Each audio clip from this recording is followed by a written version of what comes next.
Do I have enough space for VR? Probably not, but it would seem I'm not alone in that.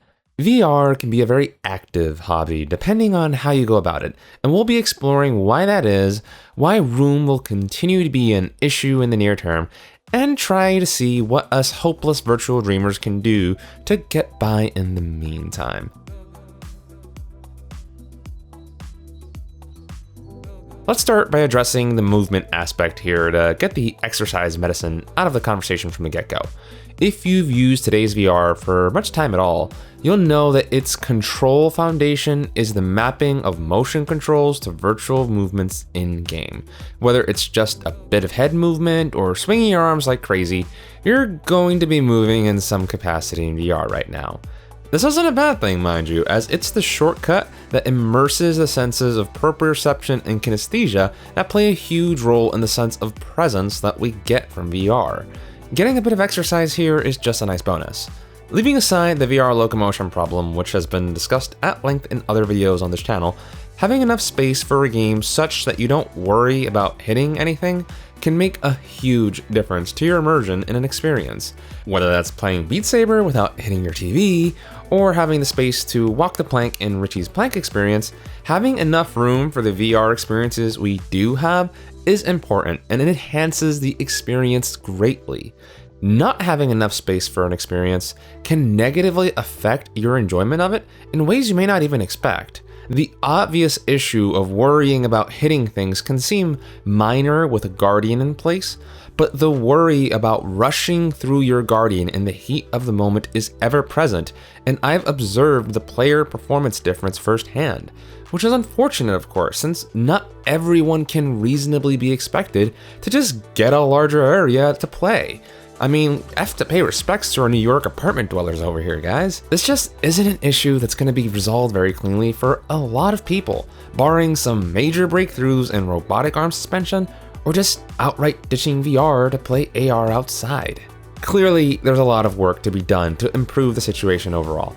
But that doesn't mean that there aren't solutions coming in the future to help accommodate our nascent medium in these early years. For starters, a lot of areas that can seem limited or unaccommodating on first pass can still be usable given enough arm space. I'm expecting Guardian systems to steadily change in this decade to allow automatic Guardian generation and live obstacle detection. I've even seen the first glimpses of this whenever you're trying to set up the Guardian in Oculus, as it shows little vertical lines wherever obstacles may be.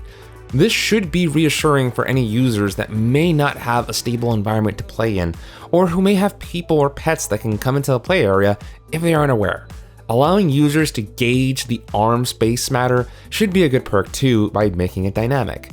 As VR becomes a bigger and bigger part of our lives, though we'll just begin to see more and more options appear that cater to our lifestyle, much like how furniture that accommodates TVs, consoles, and other electronic appliances appeared as they became more commonplace. I've straight up lived versions of this by switching from sleeping on a nice big static bed to a futon for several months, and now a Murphy bed. And I can already see plenty of other ways to accommodate my needs here. I mean, come on, I can wall mount my PC, maybe make my desk collapsible, ditch my TV, that kind of stuff. It may not be the norm now, but I expect these kinds of options to become more and more available as people just steadily integrate their electronics into their being. After all, if a future standalone VR system could fulfill the role of your TV, your laptop, and your PC monitors, it only makes sense that the VR enthusiast in that position would just change up the furniture they use to get more floor spacing, clear out the obstacles to accommodate their system. And of course, if it is available to you, the most obvious solution would be to just get more space if you need more space. But I think a more near-term form that this could take, and that could gain traction as VR goes up in usage, is just having more public spaces where you can use VR. Places like gyms that have the option to secure areas like basketball courts or yoga rooms for the sake of a few games or having a class totally could make sense in a VR and AR culture to become retrofitted for those mediums. And this is of course to say nothing for the presence of VR arcades, which can be used as a means to try out the medium and possibly get a game going with other like-minded individuals. I mean, if we can have things like paintball, airsoft, and laser tag arenas I can totally see VR shooter arena / D&D campaign arenas being a thing in the future. Only time will tell how this community will more broadly address the space concerns and try to accommodate as many people as possible. I don't think that this is a problem that's going to be going away anytime soon, but I do think it's one that'll become easier to deal with as tools become available, and that people will be more willing to try to adapt to as time goes on. While it's not exactly the easiest thing to get going right now, as both my wallet and free time will exhaustively espouse, but as somebody who lived past the times where games were exclusively the domain of nerds, to the era now where basically everyone and their dog plays video games and accommodates them in their homes, I'm optimistic that we'll see a time where both VR and AR become standard parts of everyone's lives, and we don't even have to think twice about trying to clear out some space for the VR experience. Thank you very much for watching this video. Be sure to rate, comment, share, and subscribe, and many thanks and apologies to my Patreon subscribers for their patience and support during these hiatuses we've just gone through. I've been starting a new day job, and as you can see in the footage, finally got around to finishing the base of my Murphy bed.